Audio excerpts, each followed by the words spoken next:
नमस्कार प्रणाम। हम शालिनी तिवारी लोग के बीच एगो खूब सुंदर बेटी के बियाह दर्द भरा गीत लेके आयल बनी। ओकरा के देखी जा, सुनी जा और लाइक सब्सक्राइब जरूर करब जा। अच्छा लगी तो कमेंट करके बताइब जा, शेयर भी कर देव जा।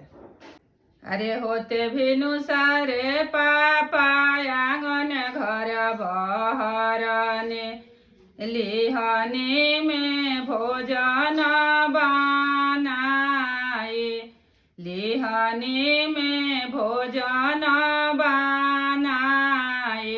अरे खाए से पहले पापा रौरा के खियवने, लोटावा के पनिया ले आए, लोटावा के पनिया ले आए।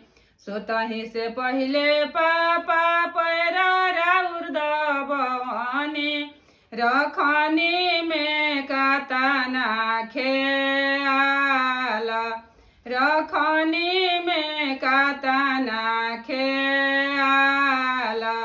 अरे बचपन से पापा बहुत दुख सहने, नाही कुछ रौरा से बताए, नाही कुछ रौरा से बताए। सब कुछ सहनी पापा, सब कुछ सुनाने, ना रही मायरिया हमारा, ना रही मायरिया हमारा।